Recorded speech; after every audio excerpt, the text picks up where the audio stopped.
Une mère rend visite à son fils à l'école et se met en colère en découvrant ce qu'elle voit. De nombreuses écoles donnent des heures de retenue aux élèves lorsqu'ils sont en retard, perturbent la classe ou enfreignent les règles scolaires.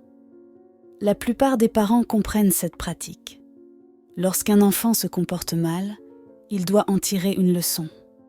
Cependant, certaines écoles vont parfois trop loin dans leurs mesures disciplinaires, et c'est exactement ce qui s'est produit lorsqu'une mère s'est rendue à la cantine de l'école pour voir son fils et a découvert comment il avait été traité.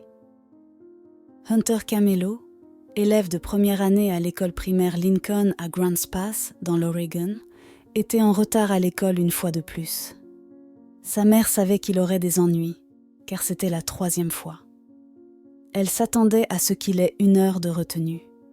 Cependant, la punition qu'elle a découverte à son arrivée l'a bouleversée et remplie de colère. Le jour où Hunter, âgé de 6 ans, est arrivé en retard, il était déjà en pleurs, sachant qu'il risquait des ennuis. Nicole, sa mère, pensait qu'il irait simplement en retenue. Malgré tout, elle a décidé de prendre une pause déjeuner pour aller s'assurer que son fils allait bien. À son arrivée, elle a été choquée par la manière dont l'école gérait la retenue. Les enseignants l'avaient placé seul à une table et avaient même installé un panneau en carton devant lui, l'isolant des autres et lui faisant ressentir une certaine honte. Pour empirer les choses, ils avaient également placé un gobelet renversé devant lui avec la lettre D. Nicole ne savait pas si cela signifiait détention ou débile, dunce en anglais. Mais peu importe, cela restait humiliant. La table où il était assis était placée juste à l'entrée de la cantine, ce qui faisait de lui la première personne que les autres élèves voyaient en entrant, comme s'il voulait en faire un exemple. Lorsque Nicole a demandé des explications, on lui a dit que ce type de retenue permettait aux élèves de rattraper le travail qu'ils avaient manqué à cause de leur retard, sans distraction. Nicole trouvait cette explication absurde. Son fils n'avait été que quelques minutes en retard et n'avait rien manqué d'important. Au lieu de cela, on lui avait simplement demandé de lire un livre.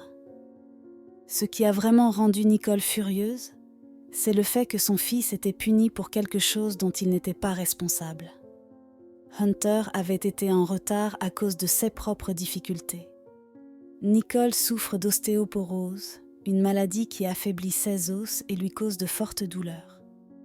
Chaque matin, se déplacer et même monter dans la voiture sont un vrai défi pour elle. Ce jour-là, d'autres facteurs sont également venus compliquer les choses. Elle conduisait une Dodge Durango peu fiable, qu'elle ne pouvait pas réparer faute de moyens. Son mari avait pris la voiture la plus fiable pour se rendre au travail. Donc Nicole devait se débrouiller avec ce véhicule pour emmener Hunter et sa petite sœur Savannah à l'école. Nicole a partagé des photos de la punition de son fils sur Facebook et cela a attiré l'attention d'un animateur de radio local, Bill Meyer. En découvrant l'histoire, il a décidé d'en parler dans son émission, affirmant que Hunter était puni pour quelque chose hors de son contrôle. Son objectif était d'empêcher que cela n'arrive à d'autres enfants. Suite à la diffusion de l'histoire, l'attention a continué de croître. Un ami de Bill, propriétaire d'un garage, s'est senti interpellé car son propre enfant avait vécu une expérience similaire à l'école. Elle a donc offert à Nicole 500 $ ainsi que des réparations gratuites pour son véhicule. Cependant, la voiture de Nicole était dans un état si mauvais qu'elle ne valait même pas cela. Heureusement, le propriétaire du garage a pu trouver une solution. Une entreprise de récupération de véhicules a fait don d'une Chrysler Town & Country à la famille. L'histoire de Hunter a touché de nombreuses personnes de la communauté et la famille a également reçu des cartes essence, des changements d'huile gratuits et même des bons pour des restaurants locaux. L'école, de son côté, a décidé de revoir ses mesures disciplinaires afin qu'aucun autre enfant n'ait à vivre ce qu'a enduré Hunter. Si vous étiez le parent de cet enfant, comment auriez-vous réagi ?